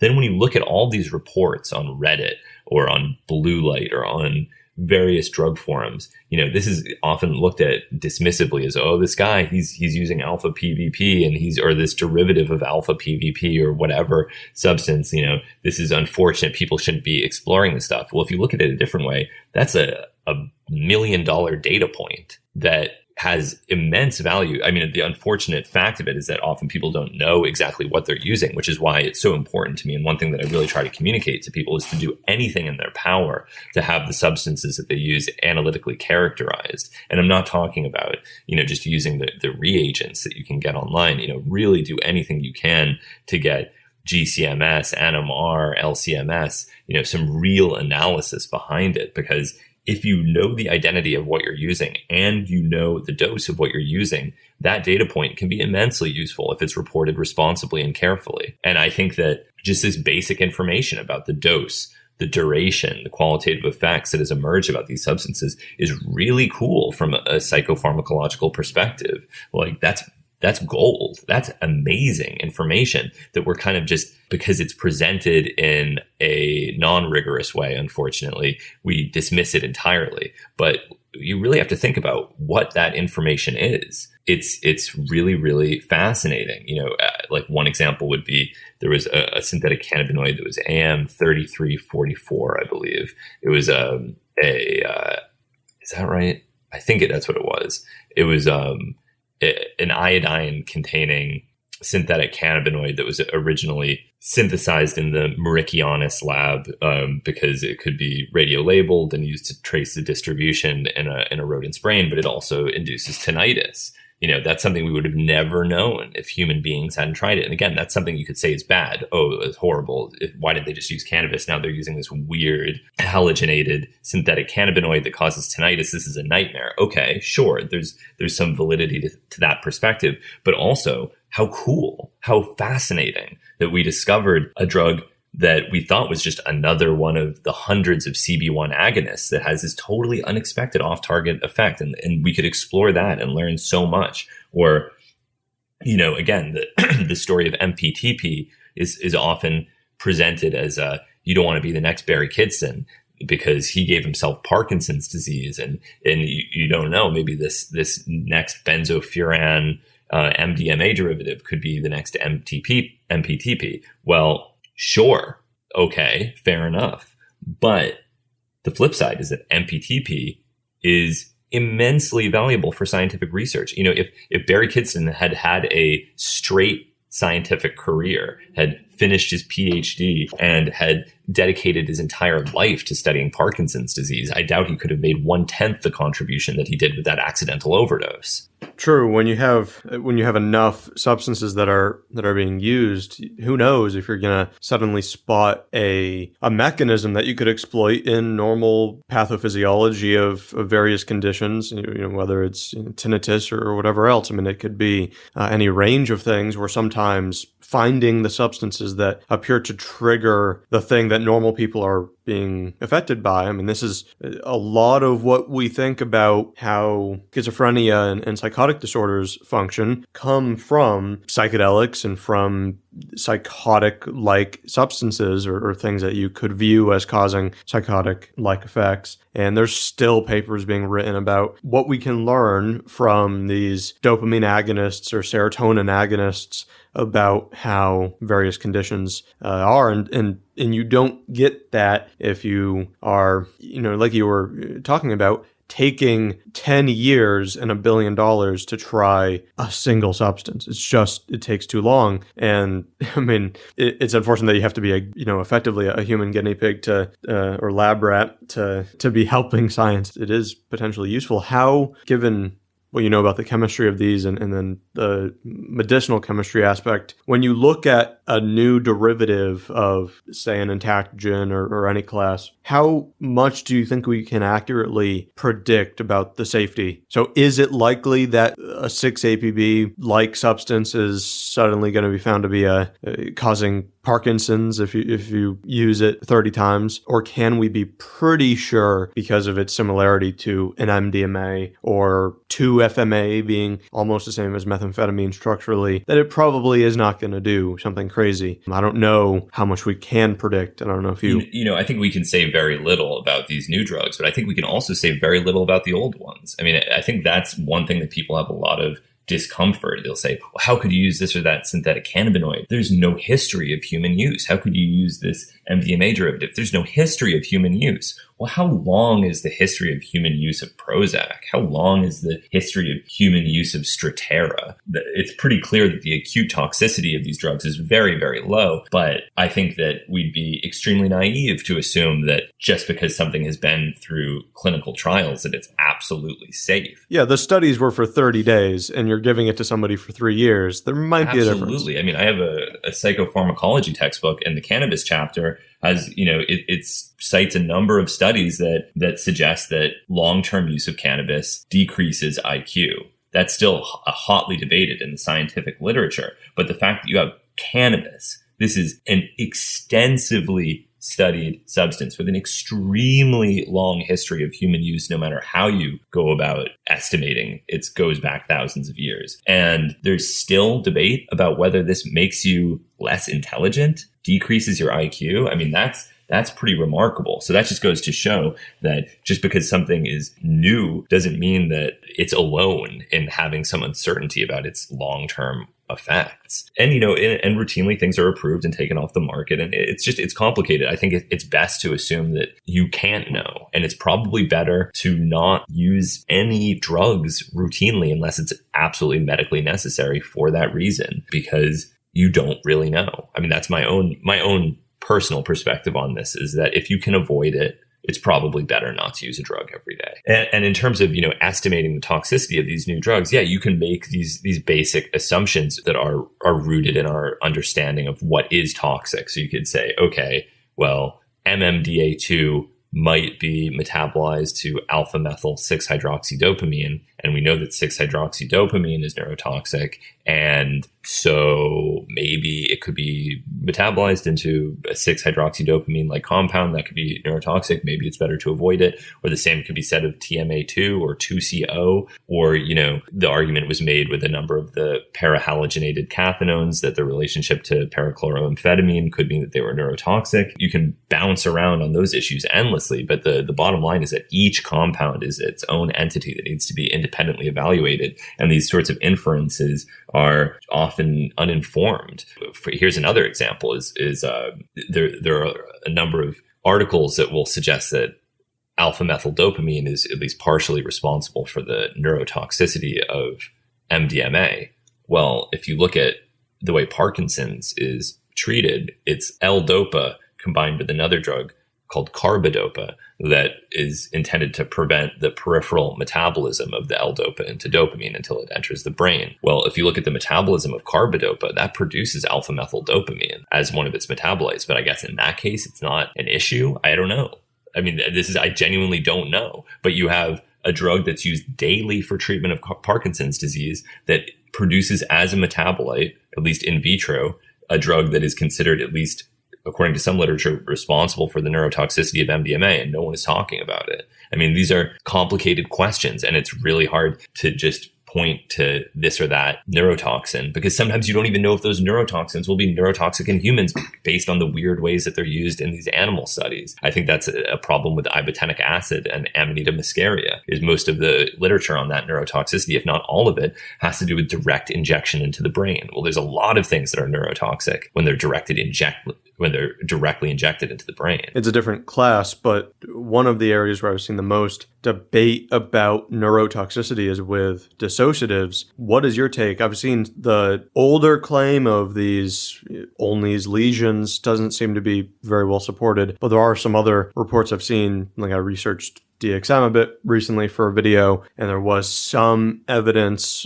mainly in vitro and some animal studies, that perhaps at relevant doses it can have some toxicity in the brain. Do you think dissociatives carry that concern? I mean, you can't, of course, say for all of them, but for the ketamines and the PCPs and the DXMs. Yeah, I mean, I think that it's hard to evaluate, especially when, there is some neuroimaging work that has been done that suggests pretty dramatic degradation of certain regions of the brain in response to chronic ketamine. And when you're looking at that kind of neuroimaging data for drug addicts, it's complicated because there is an issue of causality and assigning what is responsible for that. Because what sort of person uses ketamine every day for 2 years, for example? Might there be something neurologically different about them before the 2-year long ketamine binge begins that would lead them to do that. Because most people don't do that. Most people wouldn't want to do that. So it's a bit of a complicated thing to evaluate unless you have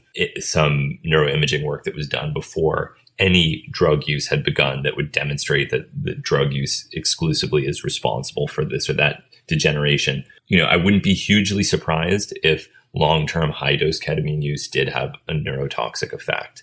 And it's also pretty clear that it can result in psychosis. That's not to say that it shouldn't be used medicinally. It's very clear that it has an extremely powerful antidepressant effect and is very promising as a treatment. And there's a lot of pharmaceutical companies that are interested in that right now. But I think that, again, I want to be balanced. I want to be aware of the potential dangers while acknowledging the potential benefits. And I think the best way to walk down the middle in this is to say, maybe using these things occasionally can enrich your life and can broaden your psychological understanding of yourself. But if at all possible, you should really probably avoid using them all the time and probably, minimize your use as much as possible and try to elevate the use that you do have. If you're like the ketamine experience, I think is so dramatic that I don't even necessarily understand the benefit of doing it repeatedly, because it's not something, with the classical psychedelics, I think each time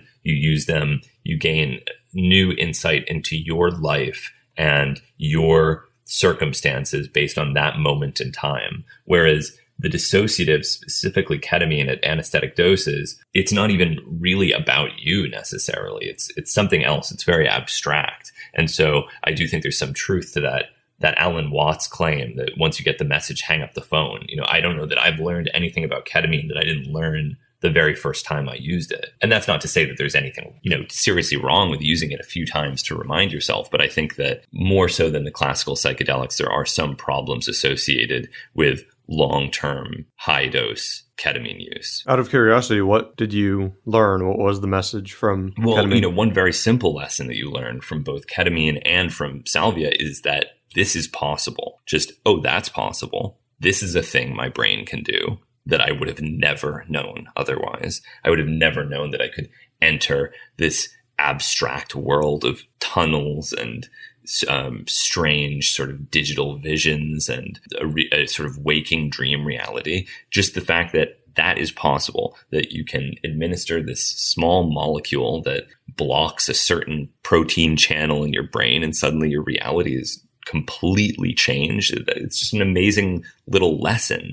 I think just knowing what it does is important in and of itself, even if you don't learn a lesson like, for example, sometimes with cannabis or with psychedelics, I'll often have these, very basic thoughts like, I really love my parents and I should be grateful for what great parents I have. And I'll tell them that I love them because I'm so happy that they exist. And I understand that they won't always be alive. And I need to tell them that they're great. Something like that. And that's a nice, good revelation. And that will improve your life, or be kind to your friends and tell your friends that you love them because one day they'll be dead, things like that. But with ketamine, it's not necessarily a lesson like that. It's more of at least in my experience, it's typically more of this is possible psychologically. There is a very bizarre dreamlike realm that you can enter with a certain type of drug and just be aware of this. And then you have also additional understanding of other people. It's almost like having visited a country. And anyone else, you can say, oh, you've been to Madagascar? Yeah. Antananarivo? Yeah, that's interesting. What'd you do there? Where did you stay? It's added to your psychological vocabulary that this is a state that exists. And again, for that reason, I think it's amazing that some of the psychiatrists and anesthesiologists that do ketamine psychotherapy haven't used it themselves because they really don't know what their patients are going through. And that is not good, in my opinion. There's a benefit when you're, even if it's not, sometimes it's psychedelic assisted psychotherapy, and then I can really see where the psychiatrist having had the experience is useful, but you also think it's useful for when it's kind of just the drug doing its thing with, say, the ketamine antidepressant therapy, because there's not, I don't know that's maybe it's done along with talk therapy, but often it's just you're going to a clinic to receive a drug, so it's a little less I think it's useful from the perspective of having empathy and understanding for the patients. Absolutely. Yeah. I think that's one of the major problems with the way that psychiatry is practiced today, is that a lot of psychiatrists simply don't know what they're doing to the consciousness of their patients. I know lots of people that will just get these Seroquel prescriptions and they won't know what the drug is, and presumably their psychiatrist has never used Seroquel themselves. And I would think, do they recognize how dramatically, or even an Adderall prescription or a Klonopin prescription, you think, do they recognize how dramatically they're altering the consciousness of their patients with these prescriptions? And if they had personal experience with these things, would they make the same choice? It's unfortunate that the best, just as a general rule, I guess, the best therapists and psychiatrists and prescribers of these things are people they've gone through depression or they've been prescribed these medications, and you get some respect for the weight that they can have in somebody's life, that if they're just a pill that you learned about from the marketing from the company that told you about them, that's not really telling you a whole lot. And when you read studies on, say, an antidepressant, or you brought up Seroquel, I covered quetiapine recently. When you read the studies, there's tons of literature about just this basic, reducing some bipolar symptoms or improving depression or helping people sleep and reducing psychotic symptoms. But even after reading dozens of those studies, assuming a doctor even did before prescribing it, you don't really get any sense for what it feels like to be on the drug. You just see this graph of, see that the score on this clinical scale went from 21 points to 18 points. That's a great improvement. That doesn't tell you anything about what's going on. It tells you there's some efficacy, perhaps, but as to what 500 milligrams of an antipsychotic feels like every day, well, that's a different thing. And maybe people would be more inclined to try to work through somebody's issues a little bit slower and introduce drugs in a different fashion if they realize the impact that they can have. Or especially, I've seen a lot of talk about just appreciating the difficulty of withdrawal from these substances, which is often never discussed before a patient starts a medication. They never hear about, here's the plan for if you need to get off, this is what you should expect. You should be aware of this before you agree to take it, because sometimes getting off of 5 years of Prozac, it's not going to be easy, and you might have 6 months after that of being worse than you are now. That's an important thing to understand, and I don't know that patients almost ever have a way of appreciating what they're going to take on. It doesn't mean that the drug is bad, but they don't have that knowledge. Right, and I think that's what David Yerlink talks about a lot with opioids, is that, I think if patients were aware, there's this kind of us versus them mentality where the doctors are trying to keep away the things that we want, and they're the enemy, and they're trying to prevent us from having the drugs that will solve my problems because they're conservative and moralistic and they just don't want me to have oxycodone. But what if you were to really tell those patients, listen, if you're dealing with serious chronic pain, the long-term effect of using opioids is going to be that the pain will be worse. You're actually going to end up in a worse position than you were before. The opioids won't work anymore, and then you'll be dependent on them.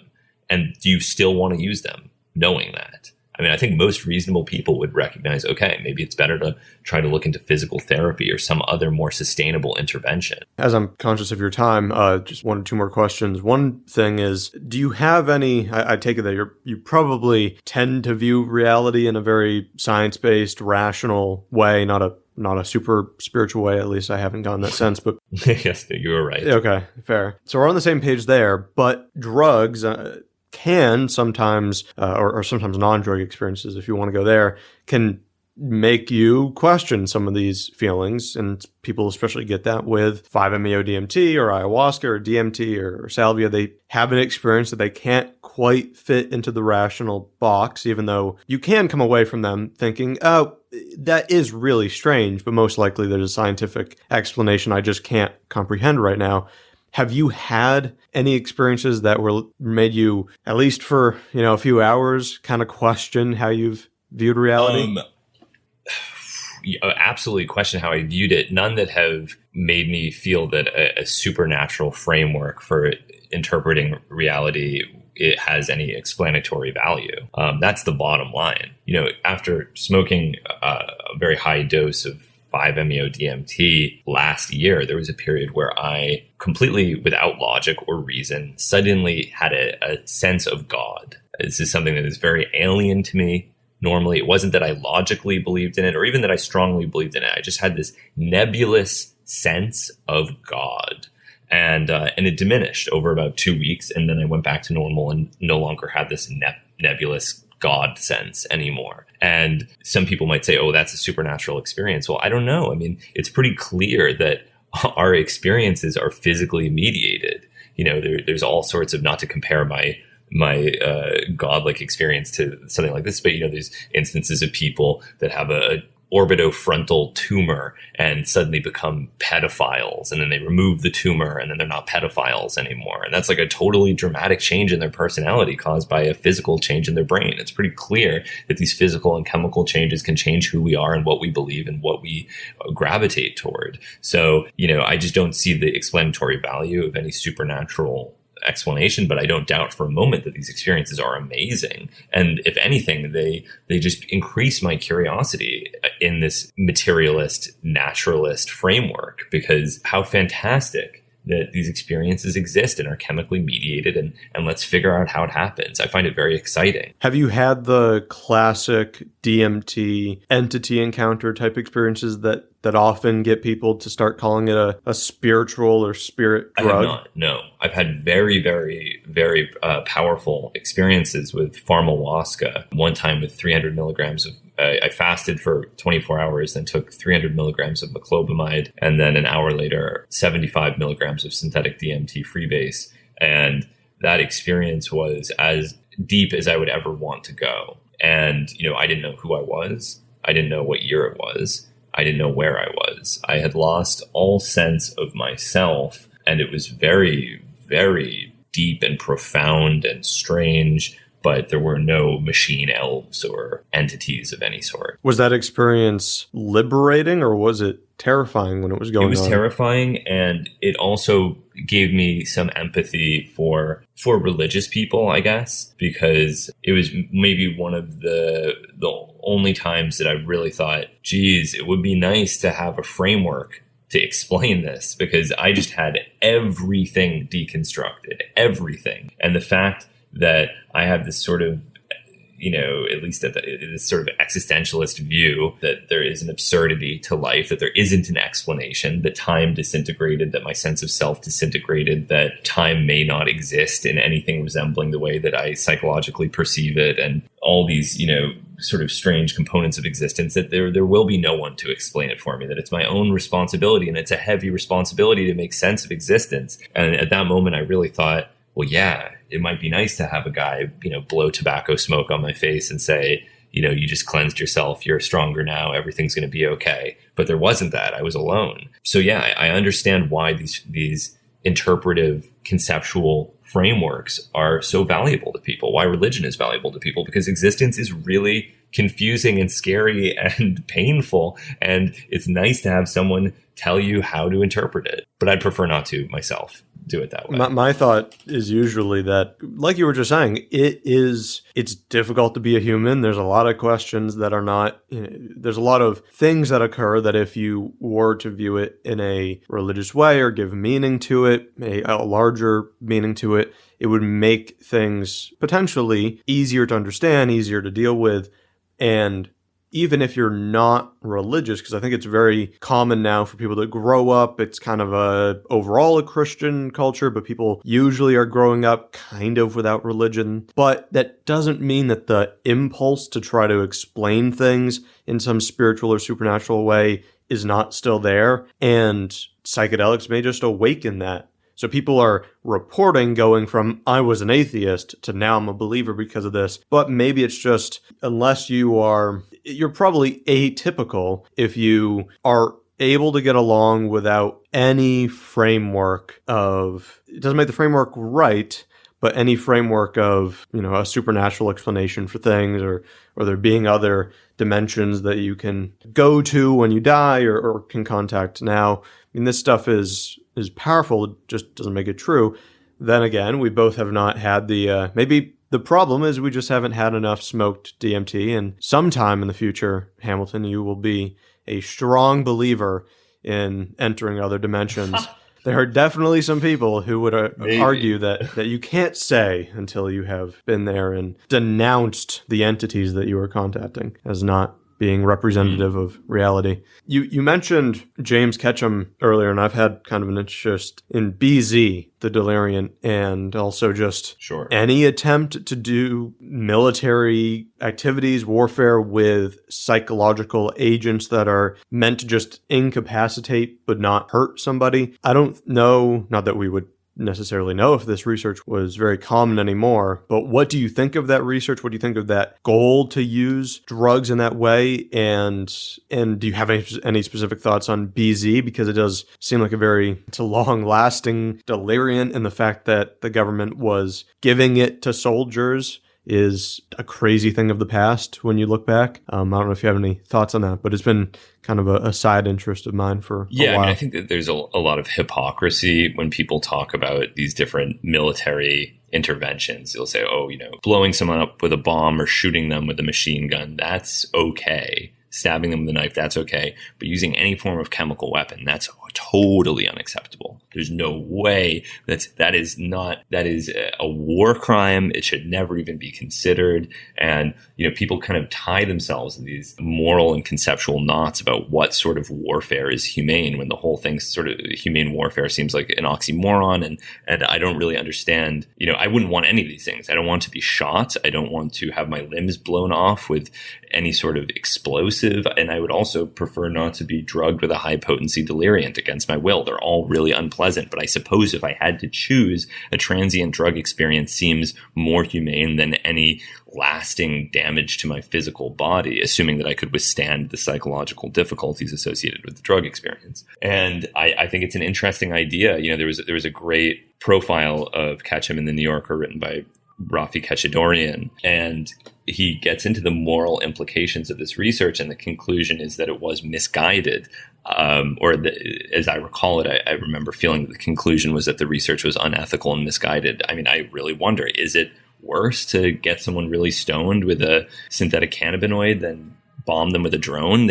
I would definitely prefer the synthetic cannabinoid over the drone bombing, but I'm not the one making those sorts of military decisions. And it is admittedly a very complicated moral question.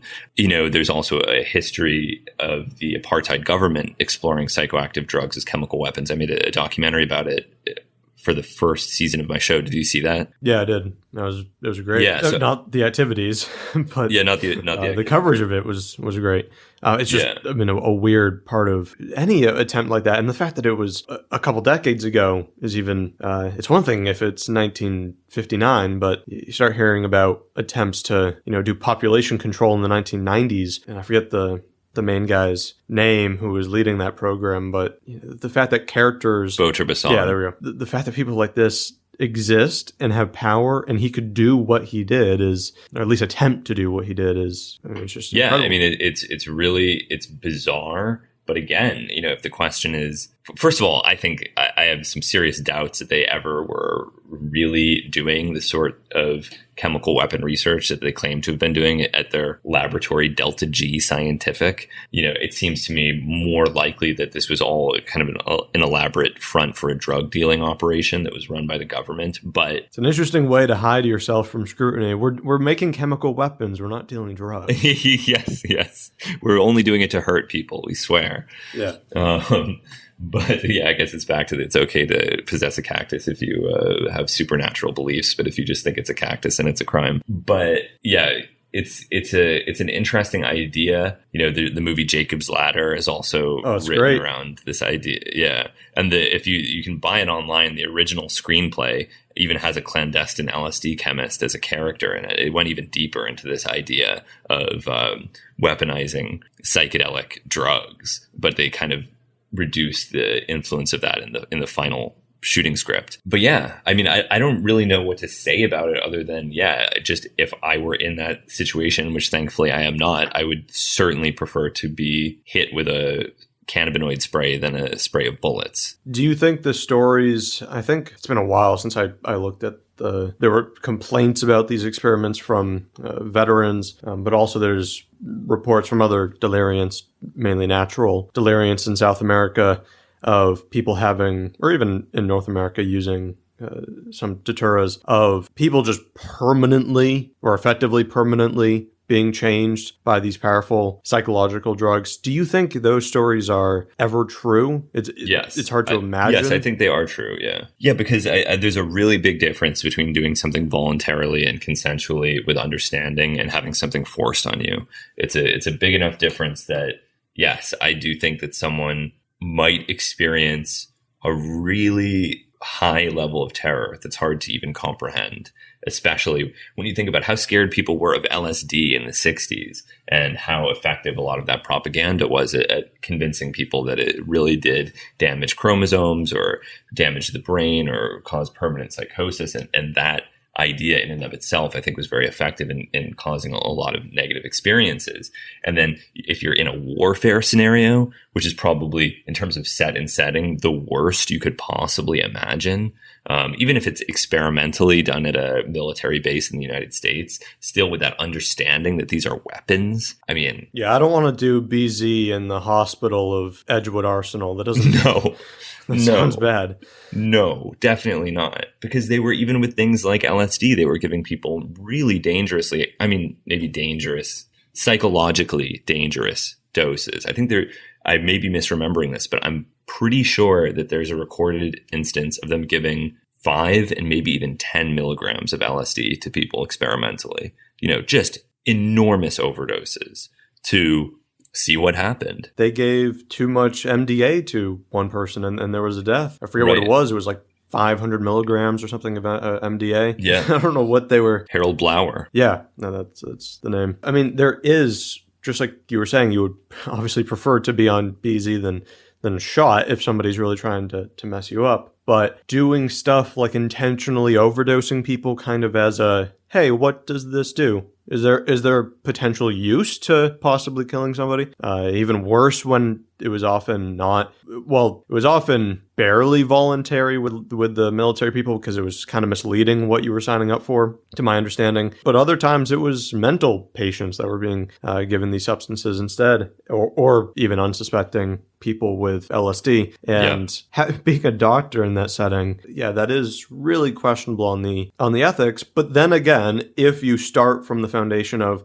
it would be useful if you could, like the Russian situation where you had a fentanyl supposedly being used to knock a bunch of people out. If you could create a substance that did that and you could defuse a huge problem with spraying an aerosol of some opioid or delirium or whatever, that would be useful. Well, to get to that point, you have to give it to some people and just see what it does in a laboratory setting. It's interesting. I hadn't seen the article with Ketchum, but it's interesting to hear that his final conclusion was kind of the whole thing was misguided. Oh, no, he doesn't think that. That's what contemporary analysis. I think that he actually stood behind. And, I interviewed him years ago, and he was going through a little bit of an odd time where I guess his, I suppose he was having some confusion with his medication at the time, and didn't really want to go into a lot of details about his work. But I think that he stands behind it, and maybe he should, in terms of the intention. Maybe the outcome wasn't what he wanted, to, fight a war without killing.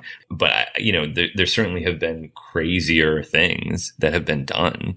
Worse things that have been done in the realm of warfare. I mean, during Vietnam, Agent Orange and napalm, I think, are far worse. Luckily, it's not true. Well, it could have been better if it was true. There was, I forget the name of the place or the people in the UK recently. There was that poisoning linked to Russia. And then there was some report that came out from the Russian government saying it was BZ had been found, even though the Swiss lab that was doing the analysis then never showed that. But it was just a way to kind of point the finger to the US because we're the ones that have most been known to have researched BZ. So to see it come up again 40 or 50 years later is curious, and quite the tactic to try to blame it on the US is say BZ. I mean, the Americans are poisoning British people with Deliriants. That's an interesting story. So luckily I hope we're not.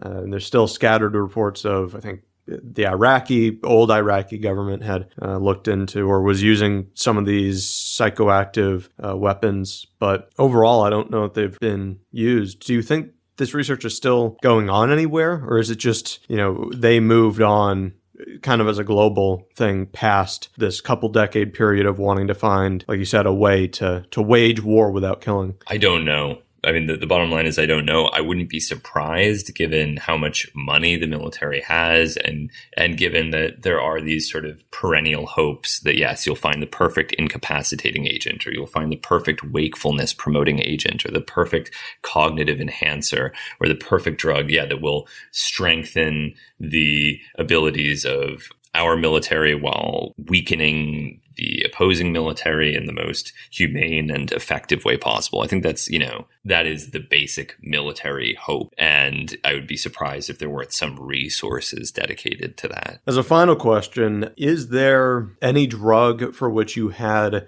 your view change significantly by doing the show or otherwise researching it and interacting with people who are just learning more about it, where you really did a 180 and came to a different conclusion? If there's any substances that you suddenly became really fond of or concerned about, whereas you initially were not? That's a good question. Let me think.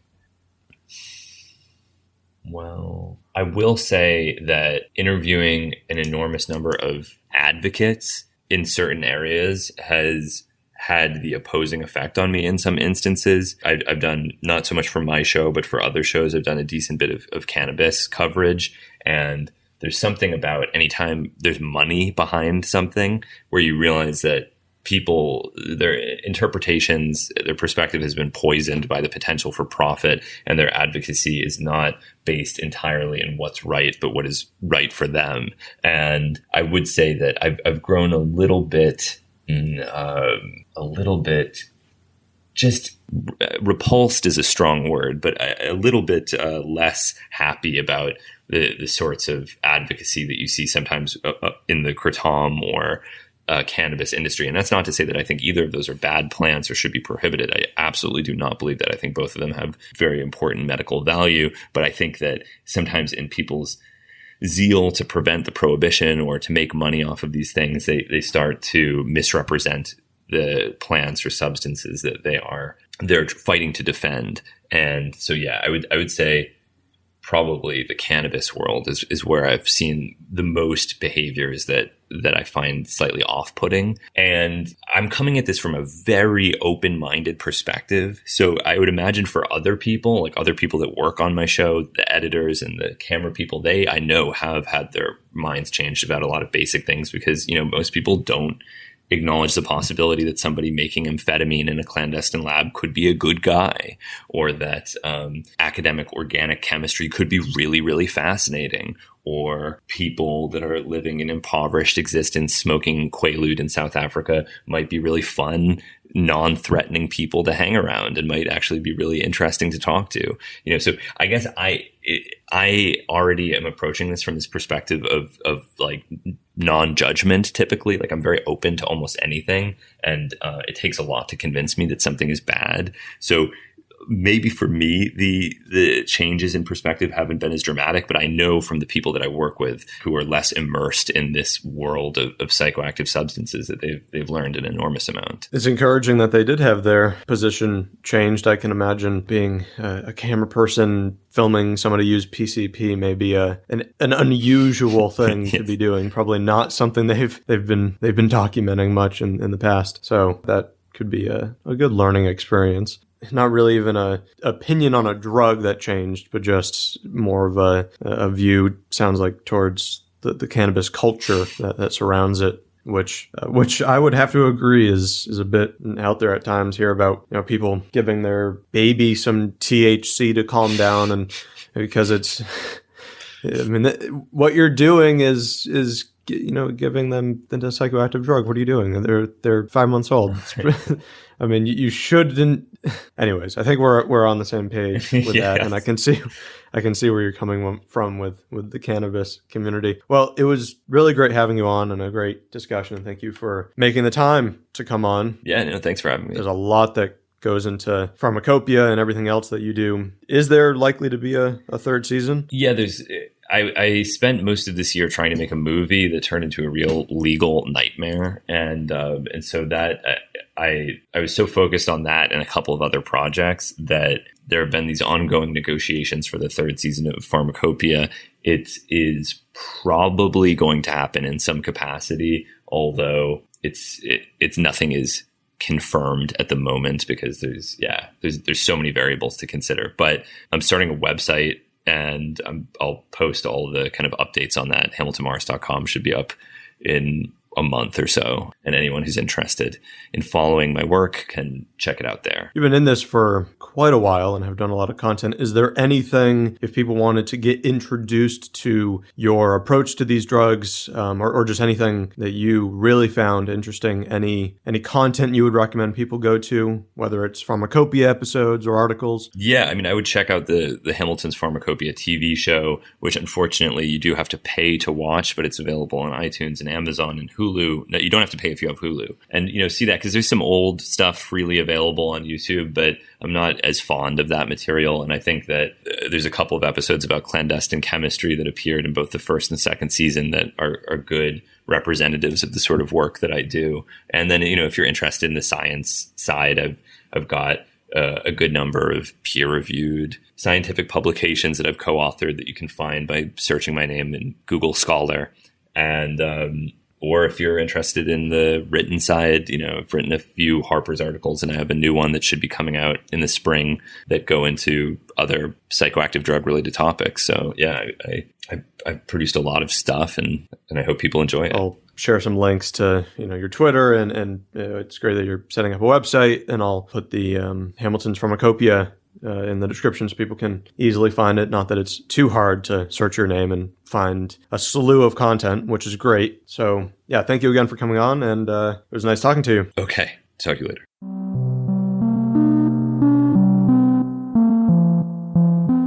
Thanks for listening, and I hope you enjoyed that episode. Just a quick reminder, if you want to support, you can find ways to do so in the description or at thedrugclassroom.com/support, and leaving reviews on iTunes is also very helpful. TDC has a ton of additional content on drugs and harm reduction found on thedrugclassroom.com and on the YouTube channel at The Drug Classroom. So if you want to see more and read more, then head over there. And thank you again to all of TDC's supporters. I really appreciate it.